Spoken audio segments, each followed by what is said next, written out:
Okay, so the key to any successful salesman or sales team is to learn how to objection handle effectively. I've seen some great presenters, I've seen some great pitchers, but when it comes to being able to overcome customer objections before they get to the close, okay, people crumble.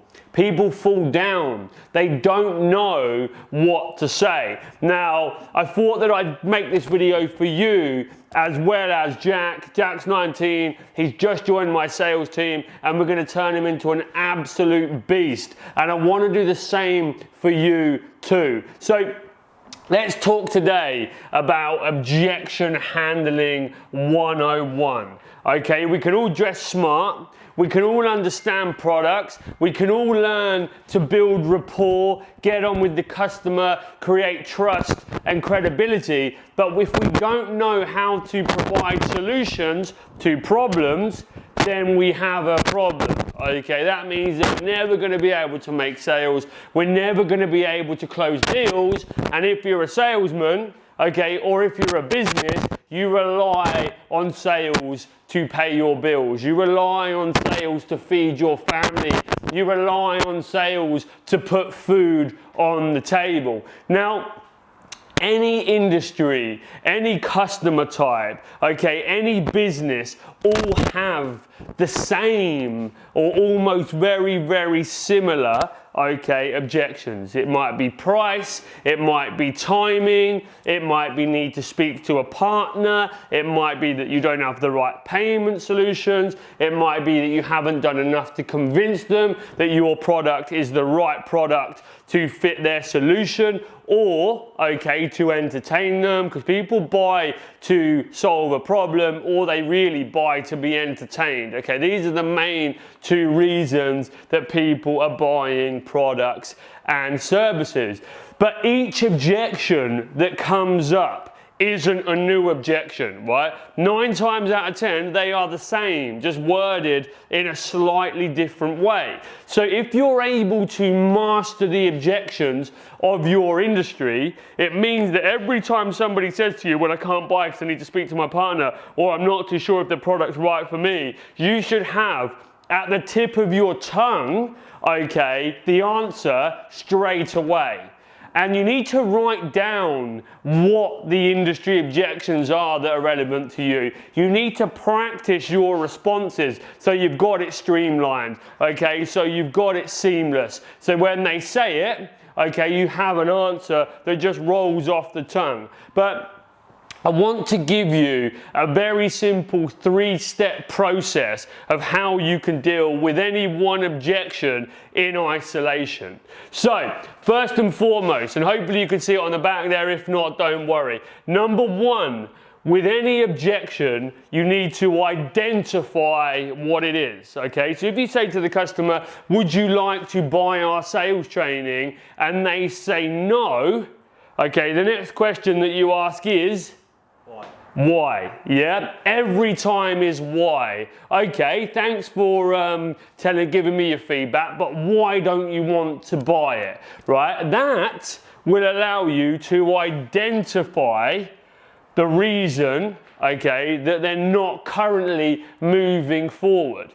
Okay, and you really need to get to the specifics with a set of questions. So you need to drill down. Sometimes they won't give you the immediate objection. It could be, oh, well, I've got to speak to my partner, when actually the real objection, okay, is that it's too expensive, okay, or they don't think it's right for them. So sometimes it takes a little bit of digging to get the real objection out. So you need to identify that objection. So let's just say, for this instance, we're talking about our sales training program, yeah? So we're talking about sales training. Customer thinks it's amazing, they really want it, okay? It's perfect for them, but they just can't afford it, okay? I don't have the money to invest in your sales training right now. Okay, so you say to them, okay, well, no problem. So you don't have the money right now, but if you had the money, okay, would you go ahead? If you had the money and were ready to go ahead, would there be anything else that's stopping you, yeah? Okay, so you identify that it's the money that they don't have, yeah? And with what I've just done there, I've jumped ahead, but I moved on to number 2. So you have to isolate. Okay, if you had the money, okay, is there anything else that would be stopping you? Because some people will have multiple objections. They might need to speak to their partner. They might not quite have the money. They might not think the product's 100% right for them. So make sure you really pin down in isolation, okay, what that objection is. So first you identify, then you isolate. So we've isolated that it's a money problem. They love it, they would buy it if they had the funds, but at the minute paying £10,000 for the sales training outright is too expensive for them. Even though they can see that buying that sales training is going to create them insane levels of new revenue, new cash flow, and new profit, because what we teach is incredible and it works extremely well. Okay, so we identify it, we isolate it, and then the aim of the game finally is to overcome it, okay? And these are all interlinked, so we overcome it. So how are we going to overcome the fact that they just don't have the money, okay? And that can be quite a difficult one unless you are providing your customer with payment solutions. Yeah, so either finance or spreading the cost, right? And this is one of the easiest ways to still give the customer what they want, because the reality is people want it, okay, but you need to provide options. You need to make it easy for people to buy, okay? So with our sales training, we offer the options to spread it over 3 and 6 months. So all of a sudden, the £10,000 that he was having to spend out, okay, if you put that over 3 months, he's now got to only pay 3.33k, yeah? Or if he's going over 6 months, he's got to pay 1.5-ish k.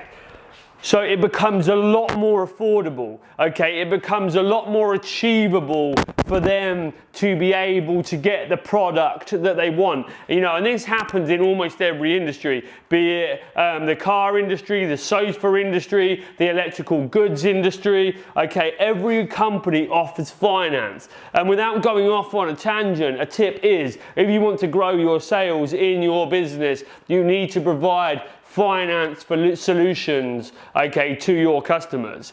So we've now identified that the only reason he couldn't go ahead was because he didn't have the upfront amount to buy the product. Then number 2, we isolated that was the only reason that he wasn't able to move forward. And then finally, number 3, we've given him not 1, okay, but 2 solutions that have allowed him to overcome, okay, his immediate cash flow issue, which means that he has now given us a big tick in the box, and we have got an order for £10,000, but we've just spread it over a period of time.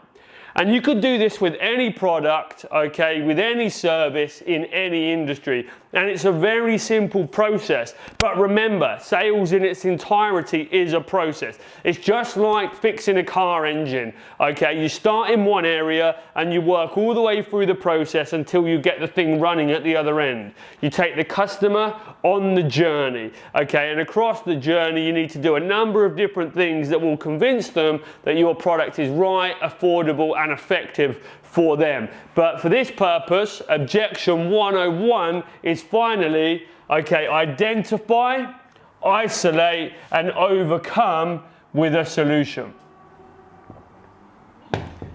Got it? Yep. Good. Now go close some deals, baby. Perfect.